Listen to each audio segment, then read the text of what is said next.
Are we live? Are we? Yes, we are. Oh dear. Let's play the music. There we go.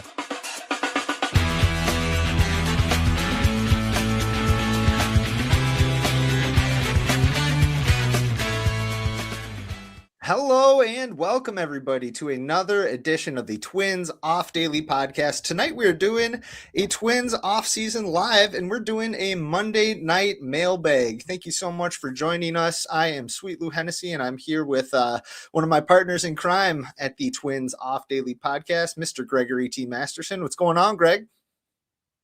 The Rams lost, so I feel like a Vikings fan.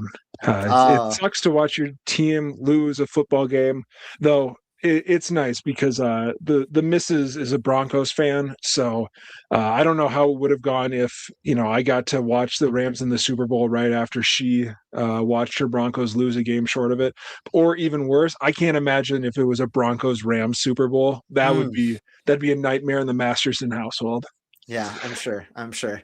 Well, we'll save that football talk for later. Right now, we are here to talk about what everybody's talking about, baby. It's the Minnesota Twins.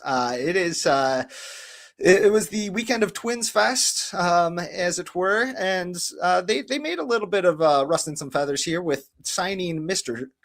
Taylor Rogers. I almost said Tyler Rogers, actually. That would have been fun, having a pair of twins on the Minnesota Twins. Could you imagine? No, but they signed Taylor Rogers just before the weekend started, kind of trying to round out their bullpen picture. Before we dive into some mailbag stuff, Greg, what did you think of the Taylor Rogers signing? Yeah, I don't know. It's fine. Like, I don't think that anybody's like A1 target was Taylor Rogers. It's fine. Okay, your A1 target was Taylor Rogers, but I don't claim that you have the voice of the people, Sweet Lou Hennessy. Okay. I don't know. It's better than nothing, I guess. Okay. They did need to have a lefty. He has late inning experience. It's good to have like at least one person on the team with late inning experience. Like, he genuinely almost has more innings combined than every other arm in the projected bullpen right now. So it's fine. There were a lot better targets, like, I don't know, even like Gregory Soto, but at least they did something, I guess. Yeah. I think there is something to say about just his kind of veteran presence in a pretty young bullpen picture. I think that is going to be really beneficial. Maybe we don't see that on the Savant page necessarily, but I do think there is something to say about having somebody there who's been around, who knows how to, especially, there's a lot of talk about starting pitchers transitioning over to a relief role. Taylor Rogers did that. He knows what it takes to kind of go into that mindset and kind of how to prepare yourself and prepare your body. So I think that he's going to provide a lot of veteran leadership at the very least. I had him on my blueprint, my off-season blueprint, as kind of a, I don't want to say buy low, but he was on the cheaper end of some of these deals. I don't know if I have a lot of faith that he's going to be a high leverage guy necessarily. The Giants stopped using him in that role. The Reds and the Cubs last year didn't really have him in many high leverage spots, but we'll see what can happen. If he becomes the guy that he was 2 years ago, that was a very usable eighth inning guy. And for a team that's desperate to get some even medium leverage guys, I think it was a solid upside play. And I'm actually fine with them pitching him in the seventh, eighth, ninth inning at this point, at least early in the season, just so like you're like a lot of these guys are really going to be cutting their teeth this year, and I would prefer for them not to have to do that in late innings. Like, the guys who you see as maybe like by mid-season capable of throwing mid or high leverage, like, I would love for them not to jump straight in and have to pitch the seventh or the eighth inning. So Sure. I'm fine with Taylor Rogers, even if he's like not the highest upside guy in their current bullpen. Just throw him out there so that you have an adult who's done it before. Sure. You know what? The more I was looking at it, the guy with the highest upside out of their current group and what's left on the free agent market, It might just be Cole Sands. He kind of fell off a little bit near in the middle and end of last year, but that was just such a weird year all in all. For the first half, he was very solid, and in 2024, he was an absolute buzzsaw. He's still young enough. I think if he can keep his velocity up over 95, 96 miles per hour, which he was trending that way for a good chunk of last year, Cole Sands just might be the dude, right? He just might be the guy. And now it's just a matter of getting somebody to fill the Cole Sands role over the last few years. And maybe Taylor Rogers can be part of that. Maybe a future signing can be part of that. Maybe a trade candidate. Who knows? We'll get into that with one of our mailbag questions coming up. But I think a lot of this bullpen doesn't necessarily hinge on the free agent acquisitions, but some of the internal guys being the dudes, being Cole Sands kind of keeping up with the track that he was on before. But I don't know, man. Should we go with our walk-off question real quick that we'll try to answer by the end of today's show? We do this every episode on the Twins Off Daily podcast. So today's walk-off question. Unfortunately, the Twins Daily Winter Meltdown was canceled on Saturday. So our walk-off question is, what is John Bonus going to do with 300 pint glasses that are probably just stashed away in his car in the entryway to his condo or something? I don't know where they are, but I know that he's got a bunch of boxes of these glorious pint glasses that I think Brock from Twins Daily designed. They're really nice. They're really cool. I hope we find something to do with them. But what do you think Bonus should do with these 300 pint glasses that he has to hang on to now? So we will try to answer that by the end of today's episode. But for right now, guys, let's just jump on into our mailbag questions. We submitted a call for some questions on Twitter and on Blue Sky and on some of our social media channels.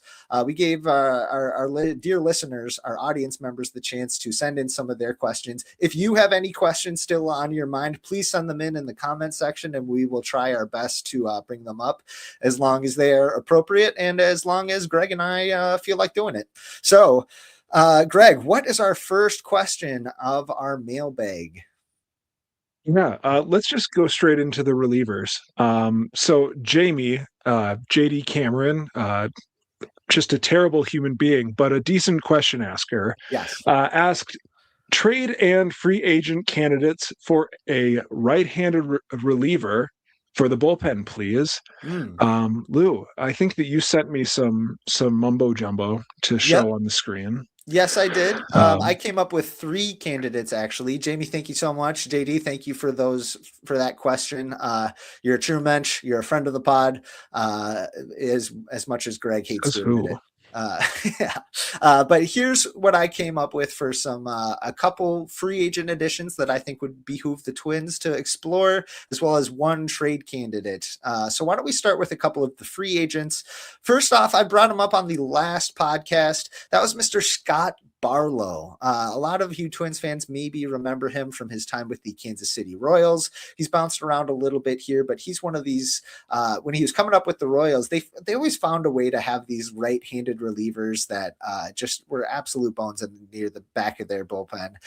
Here's his Savant page right there. It's pretty, I know that looks pretty small. I'm not sure if anybody can make too much out of that, but what you can see is that there are a lot of red bars there. And what that means is that he was in the better half of the league percentiles in baseball. One thing that he struggles with is his walk rate. He was in the first percentile there last year. Obviously not ideal when you're looking for a middle reliever, but there is a lot to be excited for, or to be excited about. Despite maybe a lackluster fastball, he's got some really good off-speed stuff and some breaking balls that we know that Pete Mackey, the Twins pitching coach, loves to kind of toy with and tinker with. I think that he could be, I don't know if he would be a closer or even your first setup guy, but he might be somebody that's kind of third rung there. You know what I mean? He might come right after Cole Sands and Taylor Rogers. And just something that this bullpen needs is some depth. So I think that having a veteran come in and be a depth play there, I think that could be fun. What do you think, Greg, about Mr. Scott Barlow? I mean, I would be, honestly, I think I'd be okay with him. So you brought up how Cole Sands is essentially, the guy at this point, who you can see reasonably being like a late inning reliever. It depends on the version of Cole Sands that we see. Right. But I don't know that I want Cole Sands locked into a closing role. And I think that maybe somebody like Scott Barlow, who has some closing experience in his past, like he has like 60 saves. He was Kansas City's closer between 2021 and 2023. Sure. Let him be like your like set it and forget it closer, even if he's not your best. He has some of that experience, though. Man, the walk numbers, it's sort of like how I feel about Justin Topa, where it's like he induces so much contact, even if Yep. he's doing well, that you can't put him in if somebody's on base because that guy's going to score. Don't put him in extra innings. Sure. Like only give Scott Barlow the ball if you've got at least a 1-run lead. Yep. Type Yeah. of thing. Like it's sort of like the Emilio Pagan rule. Like just give him a 2-run lead and I think you're okay. Sure. But yeah, I don't know. It's better than what they have, honestly. Yeah, that's the thing. Like I said, he's probably better than a lot of the fourth, fifth, sixth options they have there. I'd probably slot him ahead of Eric Orsi, maybe, and so I don't know. Scott Barlow could be a play. I don't think he's going to cost very much. He's going to be on a 1-year deal. Another thing when we talk about some of these guys is kind of the opportunity cost. And if things aren't going well, I want them to be able to cut them, no harm, no foul. You know what I mean? And I think that Scott Barlow would be kind of in that class. Next up for free agent reliever idea, he would be a little bit of a reclamation project, but it would be Mr. Michael Kopech. He was a top prospect, first with the Boston Red Sox, and then he came over to the White Sox in, I believe, the Chris Sale trade. He kind of bounced between a reliever and a starter. Then he was traded to the Dodgers, where he was absolutely dynamite in 2024, which is the Savant page that I have pulled up right now, because he was injured so much last year that he didn't qualify for a lot of this stuff. So the numbers that we're looking at right now are from his excellent 2024 campaign with the Los Angeles Dodgers. There's still some blue, there's some stuff there that maybe you could be concerned about, but first and foremost, the biggest concern would probably be his health. He's had shoulder issues, he's had some elbow stuff, so gotta get him right and healthy first and foremost. But the fact that he was so injured last year means that the Twins could probably have him at a pretty reasonable rate coming in. We've seen them kind of rehab some guys in the past and have some really good success. Somebody like Brock Stewart comes to mind, where when they signed him with a rehab year in tow, right? I mean, they barely saw him that first year. And so this would be a little bit of a different case, but we've seen that they're not afraid to sign some guys with injury tags. You know what I mean? So he would be, not less of a lock as, your top dog, but if he's healthy, he could be one of those guys. He could be in the mix for some of those late and close situations. What do you think about Michael Kopech, Greg? I think that Kopech has kind of the highest ceiling. Right. It's very boomer bust. I don't think that there's a ton of seasons that Michael Kopech is going to put together where he's somewhere around the average. I think that he's either going to be really bad or really good. Sure.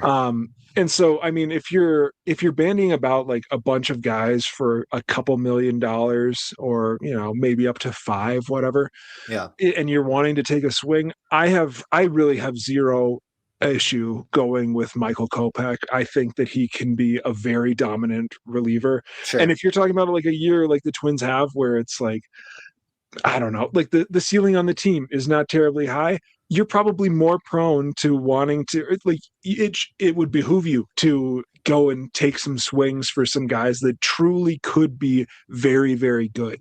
Because, right. I mean, I don't know how much of a difference there is between having like an average reliever and a bad reliever with the way that this is all set up right now. Yeah, some of the other moves that they've made this offseason were meant to raise the floor of the team. And that is important. Yeah. No doubt. This would be a move that would maybe raise the ceiling. You know what I mean? It wouldn't do 100%. So much as to give you security there, but it would give you that kind of moonshot as, hey, if something goes really right here, we could have something really special. And truthfully, you probably don't want that to be like your only righty, right. But if you're like, I'm on board with it if they end up doing it. It would be preferable if that's not the only righty you bring in, but whatever, go for it. Another name that I was looking at that is in a similar vein to Michael Kopech would be another former Dodger, and that would be Evan Phillips, who had Tommy John surgery in late May last year. So he's still going to be out for a few months to start the season, but he could be a reinforcement that comes back. Maybe they sign him to a cheap 2-year deal, with the first year being kind of, all right, we'll see how much rehab you can get out of it, and then we'll be ready to roll for the second year. Evan Phillips would be another case where it's like, oh, that's a higher ceiling play than a safer floor. Let's see. The last Savant page that I sent you was for a trade candidate. This is one that I don't see happening necessarily, but I would be thrilled to see the Twins explore a trade for Mr. Abner Uribe from the Milwaukee Brewers. This dude, if you have seen him, he has an electric fastball and a really good breaking pitch. I believe it's either a slider or a sweeper. But he, oh my goodness, he is rail thin, but he is electric when he's on the mound and when things are going right. And in 2025, a lot went right. He was one of the best relievers in the game. So you're probably thinking, like, why would the Brewers trade him? Well, let's just take a look in the past few years. They've traded Devin Williams, the Airbender. They've traded Josh Hader. They're not afraid to trade some of their high octane bullpen weapons if they get a good return. So that's the case there, though. The Twins are going to have to buy high, and they're going to have to give up an awful lot. I can't even fathom the prospect package that they would have to give up. We saw them trade. We saw the Brewers maybe take a hit on their rotation depth when they traded their ace, Freddie Peralta. They have some arms still that are going to fill out that rotation, but maybe they're looking to supplement that group. Maybe the Twins would want to throw in some of their young starters, along with of course, a headlining top prospect. Probably, you got to think one of their top 3-4 guys. Friend of the pod here, Chris Hove, says too much money for Uribe. I don't know about the money, but I think the return package of prospects would be too much. Greg, but what would you think about Abner Uribe as a trade candidate for the Twins? I mean, I'm kind of opposed to trading for big names. I don't know, like I wouldn't say Uribe is like a household name. Probably partially just because he plays for the Dodgers. But I'm kind of like I'm a little bit skeptical of trading for any reliever who has any level of success in the past, because I just think that that's always an overpay, because relievers blow up. Okay, so maybe you want to look for the next Abner Uribe who hasn't debuted right. yet. So that's kind of your play. Okay, I can see that. Well, Jamie didn't ask us that. He didn't ask us who the next Abner Uribe is. He asked us for some trade candidates. So that's what I came up with. Did you come up with any names of your own, Greg, or should we move on to the next question? I'm just going to say once again, for like the 10th time this offseason, David Robertson is an adult, and I'm a big fan of finding an adult. Obviously, Taylor Rogers checks that box, but god dang it, I don't like the youth of this bullpen, and I just want somebody other than in addition to like Taylor Rogers and LaTroy Hawkins out there, who has shaved before. I don't know. Not only is Robertson an adult, he's been an adult for like 22 years. That dude is like 40. Man. He's literally 40. I think that it would be very funny. It would be very fun. Like I don't want to laugh at somebody's misery, but can you imagine how funny it would be if they trotted out like this 41-year-old closer who got shelled every single time out? Like, it would be a great running story. Not very much fun, but very fun. It'd be good for the Twins Off Daily podcast. That's for sure. Exactly. And that's all we care about. Exactly. All right, man. What do we think? Next question? Yeah, let's do the next question. So we ended up with several questions for Trevor Larnach, who is a running bit on this podcast, of course. Is he even still a Twin? I was just about to ask that very thing.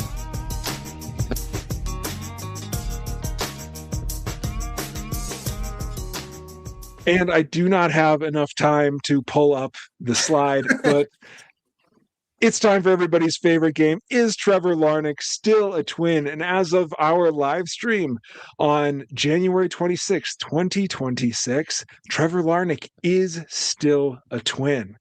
Wow. All right.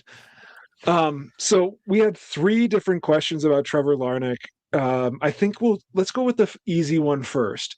Will Trevor Larnach be a Twin on April 1st? Lou, what do we think here? Hasn't proved us yet. There's no evidence to the contrary. He's under contract, Well, right? I mean, there is evidence. Early in the offseason, Derek Falvey essentially said we need to trade some left-handed corner outfielders. That is a thing that he said very early in the offseason. I don't see a way that this team exists with Trevor Larnach, even if they don't add another bat. As time's gone on, and I think that our friend Comrade Cody is on the same page. I think that what's his name, Victor Caratini, is going to be seeing a lot of time at first base and DH. It sounds like Ryan Jeffers said that the plan is still to have him catch 100 games. Yeah. I think that Victor Caratini might, because he's a switch hitter, he might be able to, he'll give Jeffers a blow against righties. And then I also think that he's probably going to be a platoon partner with somebody either at first base or DH. Okay. But yeah, I don't see a way that this team exists without trading Trevor Larnach.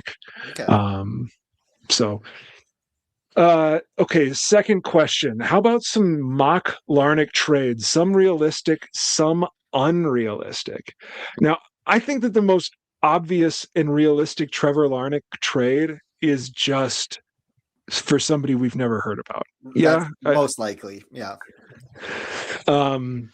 So I'm just going to come up with a random minor leaguer. Do you have any unrealistic trades that you can hope on? I mean, I could make a joke about, any of the Los Angeles Dodgers or anything like that. But honestly, I think it would be a big win if there was just another change of scenery guy that could come the Twins' way, even if it was just a right-handed Trevor Larnach, which I know we'll talk about in a little bit here. But you know what I mean? Somebody who's in the last year of their contract or under team control that they could swap out and who just needs a change of scenery. That would be best case scenario, but just no names are coming to the top of my mind here. Maybe it's something where some money exchanges hands too, and they trade for Jorge Soler of the Angels or something. I know he's still owed $12-14 million, something like that. And I don't think I'd want him at that rate. And I don't think the Twins would either, but maybe there's some way to even it out. I don't know. What do you think? Yeah, I'm just going to say, Dowry Fernandez, who is his name ends in a question mark. Is an infielder for the Guardians. I don't know. What's the classic joke? The Guardians always need somebody like Trevor Larnach, and they never have somebody like Trevor Larnach. So trade him to the Guardians. Yeah, I think that. I mean, my dream would be if there is some sort of. I don't know if it's maybe if the Marlins aren't a believer in Anthony Bender or something like that, who he overperformed his performance number, or he overperformed his underlying metrics. Okay. His ERA is much better than his underlying metrics. Maybe they don't believe in him, and Trevor Larnach gets traded there. It's a sort of a salary swap, something like that. That would kind of be my dream for Trevor Larnach, but I just don't think that that's going to happen if it hasn't happened yet. I wonder if it would also, maybe it'd be interesting to see Trevor Larnach as part of a bigger trade. You know what I mean? Maybe it's a multiplayer swap, something like that. The Twins are sending a legit prospect and Trevor Larnach for a good left fielder. I don't know who it would be, but something like that. I could see him being kind of a throw-in in a maybe bigger deal there. That'd be exciting. Sort of like an NBA style cap match type trade where it's I don't want to trade this guy. However, I need to free up $4 million. And the other team also doesn't want that guy. They also need to they need to take on $4 million to make the trade work under the cap. Yeah. I wish I had a better answer for you, but it's so hard to do any sort of trade matches like that. Whoever sent that, if you're watching this, please send us some of your mocks. We would love to mock you for them. So that would be great. What do you think? Next up, last question on Trevor Larnach, and this is from Aiden MV Prelip over on Twitter. If Trevor Larnach was the exact same player but right-handed, would we be having the same conversation about him? And so I take this to mean like if he was like a 105 OPS plus, I would assume he'd have more even splits. The typical righty, is like slightly better against lefties. So let's say he has a 100 OPS against righties and a 115 OPS against lefties. Is that about what you would say a right-handed Trevor Larnach would be? Probably, yeah, somewhere around there, right? No defensive ability, or not no defense, but not an asset in the field. I don't think we are having this conversation at all.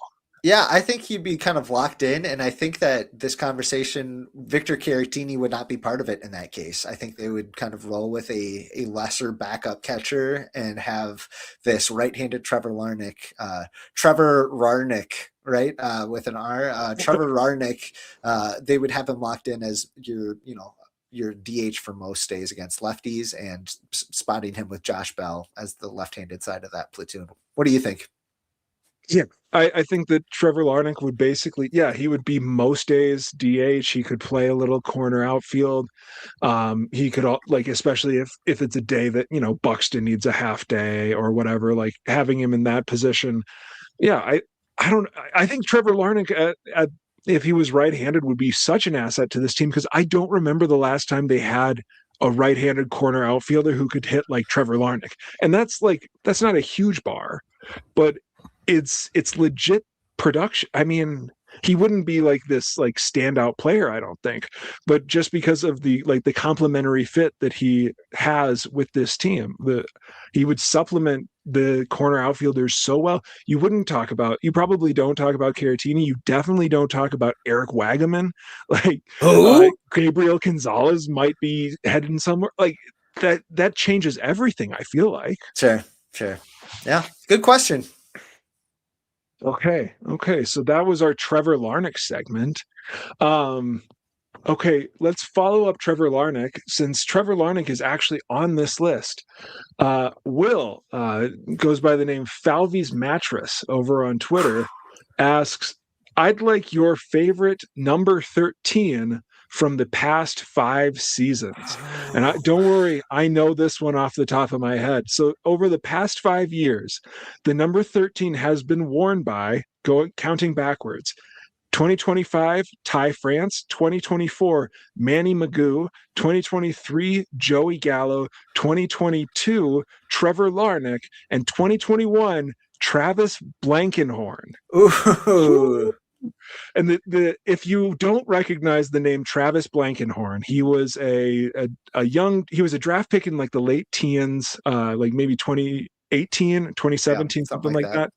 A guy without a position. He appeared in one game. Was it one game for the Twins at all, or was it just the one game in 2021? If you guys remember the Luis Arraez error in Oakland. How could you forget? How could you forget? Luis Arraez accidentally, threw the ball into the gutter against Oakland in extra innings, and that was he threw it into the bay.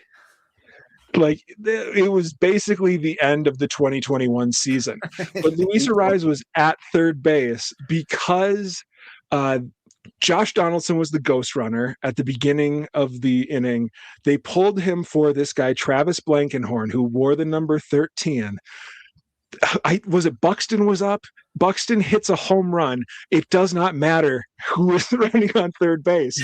And so Travis Blankenhorn scores on the home run. They could have left Donaldson out there. It would have made zero difference. End of the inning, they swap over. Blankenhorn goes in to play second base, and they moved Arraez over to third. He threw it into the gutter, into the bay, into the largest foul territory, as Burt Blyleven used to love to remind everybody. So that's Travis Blankenhorn. That was the 2021 wear of number 13. He had one appearance that entire year, and it was a run. He never came to the plate. Like that was his entire 2021 season for the Twins. Just incredible story. Anyway, Who's your favorite 13 from the last 5 years, Lou? Again, that's France, Margot, Gallo, Larnach, Travis Blankenhorn. It's hard to beat Blankenhorn, man, but I got to go with the once and future question mark twin, Mr. Joey Gallo, the one-time hulking slugger / outfielder / decent first baseman, turned relief pitcher. He's still unsigned, if I'm not mistaken. It might be that way for a while, but maybe they need to shore up their bullpen with Mr. Joey Gallo, my favorite number 13 from the last 5 years. Who do we think is going to wear number 13 this upcoming year? Have they announced that yet? So they have not announced it, but I was on their roster, and I'm going to double check. But I believe that, and it's perfect. It is perfect. I was kind of hoping that Walker Jenkins was going to get it, but it is Eric Wagaman is number 13. So this is going to be, oh man, this is going to be a heck of a ride. I think Wagaman is doomed to either get 400 of the worst plate appearances that you have ever seen in your life, or Wagaman is going to have like a 1 week stretch where he's either a folk hero or a folk goat and blow 3 games somehow, like some backbreaking error or a backbreaking mental lapse on the bases. So yeah, Eric Wagaman right now is slated to be the next number 13. I think my favorite is Manuel Margot. Joey Gallo is one of my favorite players of all time, but the story of Manuel Margot's 2024 is just too juicy to pass up. Sign Joey Gallo, don't sign Manuel Margot, but god dang it, that's probably my favorite 13 from the Twins. Let's jump over into Chris Hove asked, do you think the Ryan deal still gives the Twins a good chance to trade him? I think that the odds of them trading him are the same either way. That it might happen, it probably won't. I don't know how much it changes the calculus, because one of the two parties are going to decline the option, and they're just going to go to arbitration next year, I would say. Yeah. Probably. Yep. Yeah, I think so. For those that don't know, if either side declines this mutual option that Joe Ryan has for $13 million next year, he just goes back to arbitration. He's not a free agent. They did that with Justin Topa this year. Yeah, we should say too, for people who maybe didn't see the news today, it was announced that Joe Ryan and the Twins avoided arbitration, agreeing to a $6.1 million deal for the upcoming season, and then a $13 million mutual option, which means both sides need to accept that for it to trigger $13 million salary for next season. If even just one party declines that, they just revert back into a last year of arbitration, where they go through the same process that they went through this year, where each side says how much they think this player should be worth, or how much that they should be paid for the upcoming year, and then they either agree to a figure or they go to court and they figure out a figure. But I don't know if it really does anything to the trade optics. I think it's a pretty long shot that they would trade him anyway, and this really doesn't do anything to change that fact. But you're right, it is a good price for a high-end starting pitcher. Absolutely. I'm coming more and more around to the opinion that they probably should trade Joe Ryan. It's not going to happen, but I feel like it's probably time to make that move anyway. Okay. Wyatt asks, preseason Twins breakout player, rookie of the year, and free agent of the year. Okay. Why don't we start with this? Greg, who's your breakout twin? Let's start with that.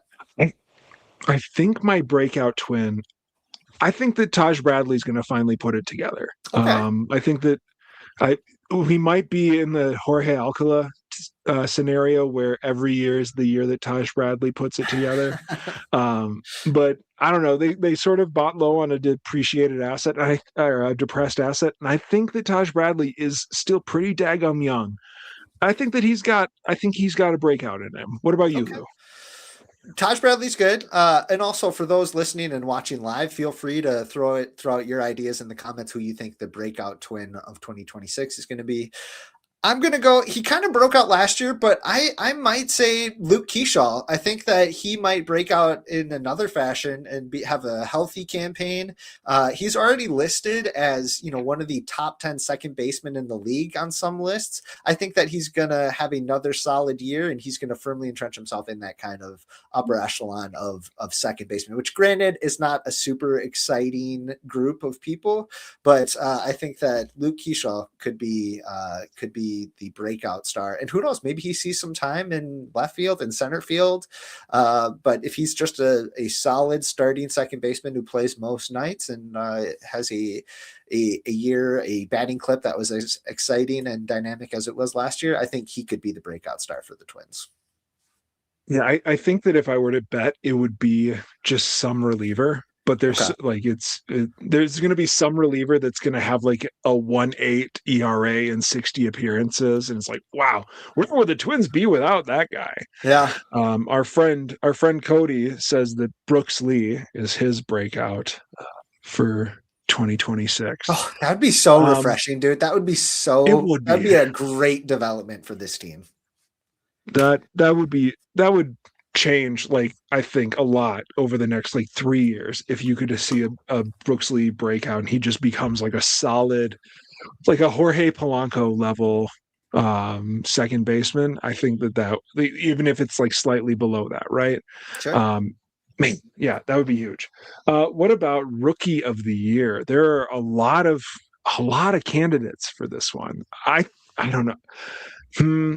I think that if I were to guess, it would probably be Walker Jenkins, if he has like the time. But there are so many guys that, honestly, like Connor Prelip, I think would be a good option for just like somebody who catches lightning in a bottle. For maybe he is the breakout and the rookie of the year. I don't know. What are you thinking, Lou? So in my notes, I wrote down both Emmanuel Rodriguez and Gabriel Gonzalez. It's easy to say Walker Jenkins just because he's the highest upside, guy there. He's the headlining, the marquee prospect, right, in the system. It's boring. Yeah. It's a boring pick, but hopefully he's not a boring player. Is Mick Abel still going to be a rookie? Wasn't he under the 50 inning pitch mark last year? Yeah, so he has 50 days of service time. I looked this up last week. Okay. I'm not a sicko who just knows this off the top of my head. He has 50 days of service time, which for some lists disqualifies you, but I think he has 42 innings, which is under the 45 that disqualifies you from other lists. So yeah, Mick Abel's, I think, a very good pick. Okay, I think he could be a sneaky one.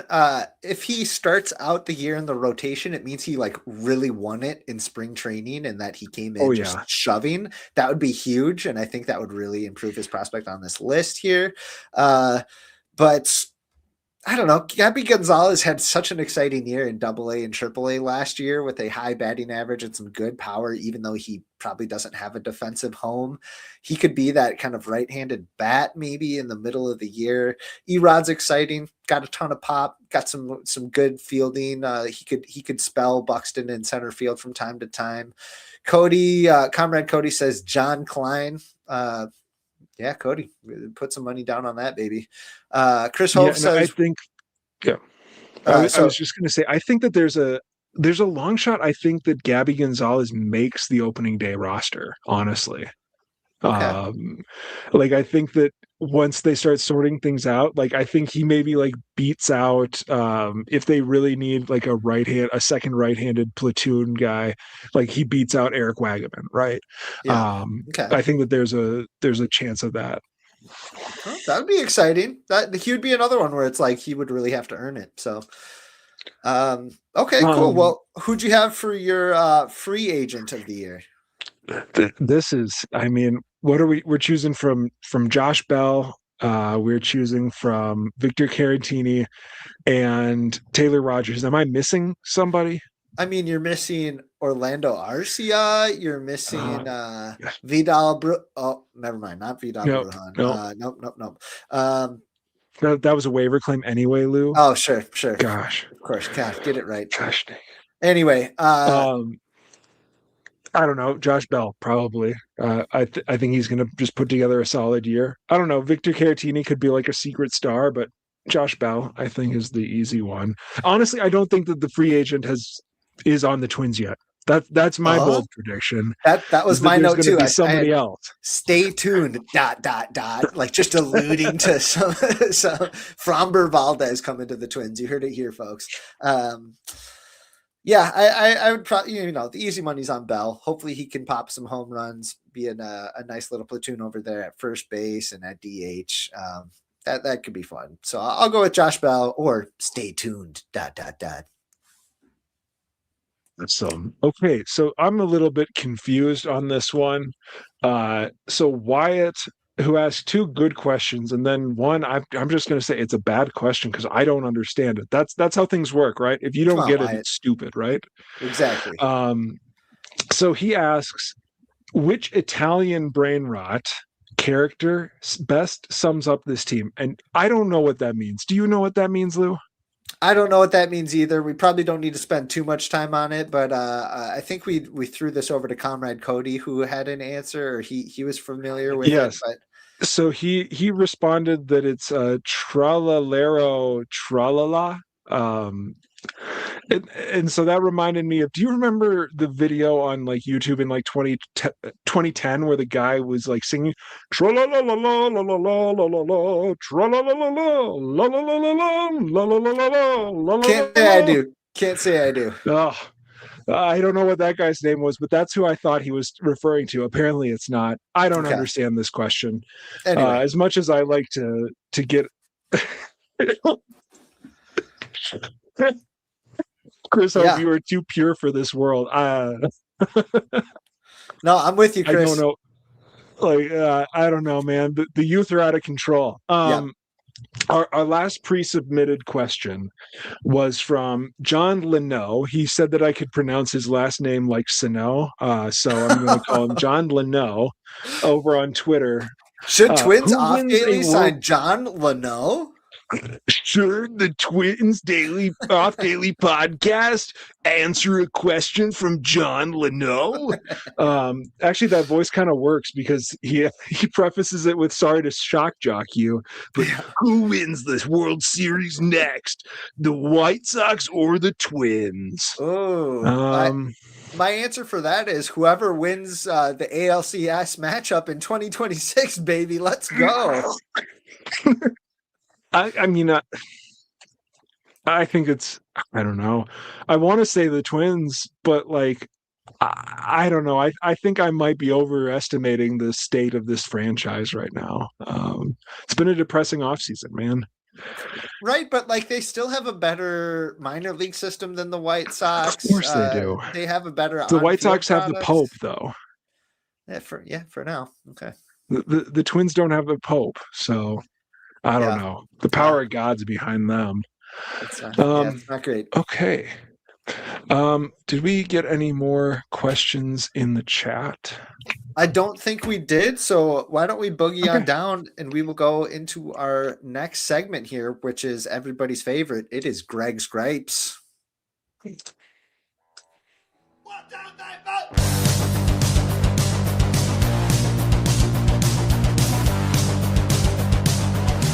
All right, everybody. It is time for Greg's Gripes. Greg always has something grinding his gears. This is his opportunity to get it off his chest. Greg, what is going on?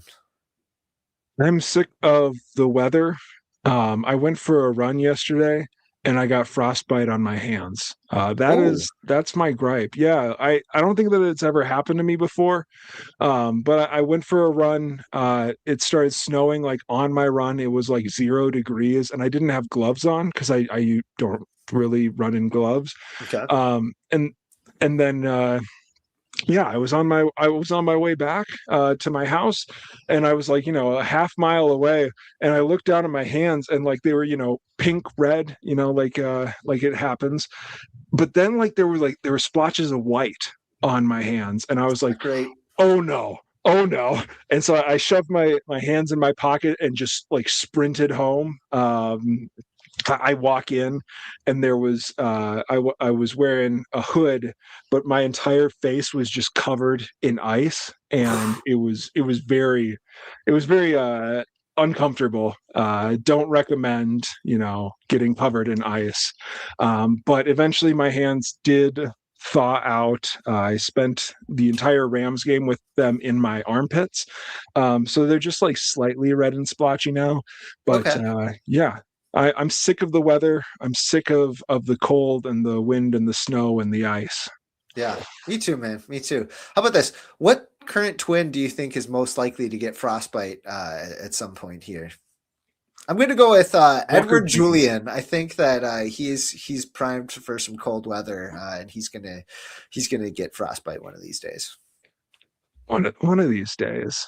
Yeah. Yeah. Um, but if we're being honest, Walker Jenkins seems like another guy who does not pay attention to the elements, doesn't seem like a guy who stretches much. Um, yeah. Great. All right. See, Well, that's good a job, Greg. pretty Good, quick and good, easy good gripe. gripe Did we session. want to read Cody? Cody sent some comments to us that I wanted to read real quick. Okay, you're on, you go Um, for it. This is from our friend Comrade Cody, who unfortunately could not make it to the live show with us here, but he had a prepared statement that he wanted Greg to read. So first he said, "Stop disrespecting Trevor Larnach. If only he was around to defend him." He says, "I kind of think the Twins should sign Michael Kopech," which is Oh, that's topical. He said, "R.I.P. Bozo Greg," which is just a really mean thing to say oh clearly to man, me. Greg, wow, that was crazy. Why would he say that? And yeah. then he said, "I think Orlando Arcia is going to win the last bench spot and wear number 13. We've already been over this, Cody. 13 belongs to Eric Wagaman. Please consult the Twins roster next time you want to open your mouth and speak foolishness." Roster lock Eric Wagaman, number 13, soon to be retired. Great. Um, And it's clearly going to be Ryan Kreidler. I don't know why we keep entertaining all of these other options. Like, it's going to be Ryan Kreidler. The Twins have been running in place to try and not give Ryan Kreidler the opening day backup shortstop job. I don't know what they're doing. It's going to be Ryan Kreidler. Okay, fair enough. Fair enough. All right. Well, now that we got through that, why don't we go on to the last segment of tonight's show? It is the closer. I don't think we have music. We don't have music. Remember, Anyway, Brock the broke our closer. music. The closer. That's another Everybody. gripe. Brock used this whatever this StreamYard, and he broke our music, and our box doesn't work anymore. Unbelievable. Darn you, Brock Beauchamp. Unbelievable. Thanks for nothing, Brock. All right, so the closer is our rotating list of games that we like to play here on the Twins Off Daily podcast. Tonight we're going to do an edition of 20 questions. I have Sorry, we have a fan question. Oh, here we do go. The Twins have a closer? Ooh, do the Twins have a closer? If they do, it doesn't have music. Anyway, so we're going to play 20 questions. I have a list of random Twins that I have actually arranged in a level of difficulty, and I'm going to let Greg pick on the 20 to 80 scouting scale how difficult he wants this round of 20 questions to be for random Twins. Greg, what are you thinking? What's 20 being the easiest, 80 being the most difficult? Where do you want to go on this scouting scale for the closer? Let's just go with a 70. 70. That you prefer? Yes. Huge on the scouting scale. That is like perennial all-star potential. So you have some confidence here. All right, I am going to go to the 70 list. All right, this guy, Greg, I think you have a decent chance of getting him, but it's going to be harder than most years. And go ahead with your first question. And as everybody in the viewing audience can see, Greg has a blank document up that he's going to put these clues on. So if you have an idea of who this random twin is, feel free to throw it in the comments and help Greg out. All right. Is this player a hitter? No. Okay, so not a hitter. Is this player primarily a reliever? primarily in their career, they no, not primarily a reliever. Not Yes, yeah, primarily. we'll go with primarily a reliever. It's tough though. Okay. Is this Boof Bonzer? It is not Boof Bonzer, but that's a good question. Pipe fitter, Boof Bonzer. Okay. Let's see here. Let's say, did he play for Ron Gardenhire? He played for Ron Gardenhire, yes. Okay. Played for Gardy. Did he only play for Ron Gardenhire? In his career or like for the Twins? For the Twins. For the Twins, yep, just Ron Gardenhire. Okay, only Ron Gardenhire. So that's a 2002 to 2013 reliever. Was he left-handed? He was left-handed, yes. Left-handed. All right, so I'm just going to have to start naming off lefty relievers. Is it Jose Majarez? It is not. It is not Jose Majarez, the big bowl of pasta. Um, No, was it Ron Mayhay? it was not Ron Mayhay. That's a good pull, though. Was it J.C. Romero? It is not J.C. Romero. Oh, is this Terry Mulholland? It's Terry Mulholland, Greg. Nice. That is a good pull. Let's go. That is fantastic. Oh, yes. All right. So, I completely forgot that you had said, I'm not sure if he's a reliever or a starter. Oh, I know. man. Oh, that ended up being like I forgot that hint when I just started naming off relievers. Oh, my gosh. So I yes. saw that he, in his career, first of all, Terry Mulholland pitched 20 years in the big leagues. I saw that one-time All-Star. I saw that he had 332 starts, and I was like, yeah, he was primarily a starter. I was like, oh, wait, he pitched 685 games. So, starter early on in his career and then transitioned into a bullpen role. But with the Minnesota Twins in 2004 and 2005, in his ages 41 and 42 season, he low-key pretty solid, like pretty decent. The ERA wasn't pretty. He had a 4.89 ERA, accumulated almost 1 WAR, though 0.9 WAR, pitched 182 innings. He played on a couple playoff teams. What can we say about 41-year-old Terry Mulholland? Like you said, former All-Star. Granted, it was back in 1993 with the Philadelphia Phillies. But Mr. Terry Mulholland, I'll always remember him for that play when the ball got stuck in his glove and he ended up having to toss the glove to the first baseman for the out. Greg, that is a good pull, man. That is. I will. Yeah, I'll say that my memories of Terry Mulholland, number one, that he, I believe, was part of the oldest battery in Major League Baseball history, while he threw to Pat Borders, former World Series MVP Pat Borders, who were both on the 2004 Twins team. So that's a big one.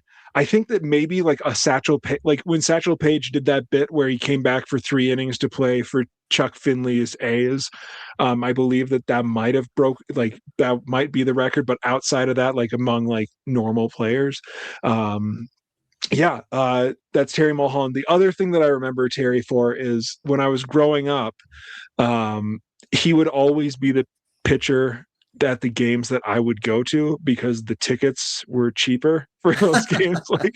There would be a packed house for all of Santana and Radke's starts, but if Terry Mulholland was out there, nobody was there. So I saw so many Terry Mulholland games. That's great. That's awesome. Way to go, Terry Mulholland. Love that. All right. Well, that was a good round, Greg. Congratulations. I'm going to have to make these harder, I guess. That was supposed to be a 70 on the scale. If it was Cody doing this, I think he would have a harder time. There's no chance. Here's the deal.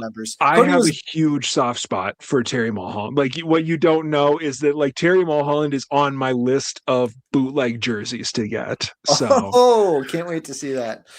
Huge Terry Mulholland fan. Sounds good, man. Sounds good. Well, good addition there. Before we take off, let's go back to our walk-off question, which is, what is John Bonus going to do with 300 Twins Daily Winter Meltdown pint glasses that unfortunately were not passed out this past weekend? Here's hoping, fingers crossed, here's hoping that Twins Daily can arrange a new date for maybe not a Winter Meltdown, but some sort of get-together where we can have that camaraderie and watch the glorious Gleeman and the Geek podcast live. But until then, what's he going to do with these 300 pint glasses, Greg? What do you think? I think that he's going to fill it up with 300 IPAs and drink them in a casual afternoon. Probably. That's light work, Bonus. Man. That's light work for Bonus. Yeah, no, man, that's light work for Mr. John Bonus. Maybe he'll do that. I don't know. I thought you were going to say like he's going to fill them up with blue milk or something. Remember your blue milk bit? What happened to the blue milk, Greg? Let's bring it back. They discontinued the blue milk. For those of you who are just turning in now to hear Blue Milk Hour, I said that the Twins weren't going to win a game, that they came back and won, and so I had to drink a half gallon of Star Wars blue milk that was it was flavored like vanilla and colored blue. My wife didn't let me back in the house after that one because I had a tummy ache from all that milk. And then it gave you frostbite. So fantastic. Mustache Steve coming in at the end of our live stream here. Dumb and Young can help with a few of those pint glasses. Yeah, what are you insinuating, Mustache Steve? I don't know. From what I hear about Delman is I don't know if he was drinking some IPAs or French Pilsners. But that's a good answer, Mustache Steve. Thank you for certainly no Cuban liquor. Yeah, I guess not. Not a fan of Cuban liquor, I'll tell you that. Yeah, I don't think he was. Well, on that note, everybody, thank you so much for joining the Twins Off Daily podcast and Twins Daily on this Monday night mailbag, this live stream. We hope to come to you live with a few more of these live streams before the spring gets going here. But otherwise, during spring training, we'll make sure to do some more of these. Thank you to everybody who signed in and sent us some questions and everybody who joined in the conversation. Greg, anything you want to say before we take off? I look forward to the Twins, I don't know, signing somebody this week or something. We're almost to February 1, and that's when Derek Falvey wakes up for the year. So yeah, who knows? Maybe he's like the Undertaker. But by this time next week, we might have 3 new Twins. I don't know. Yeah. Keep your eyes. Greg's spidey senses are tingling. There's a transaction brewing somewhere, right, Greg? Yeah. All right. You said it, buddy. All right, everybody. Thank you very much for joining, and stay sweet. Oh, wait. I almost hit. We got to play the music. Sorry. And stay sweet. There it is.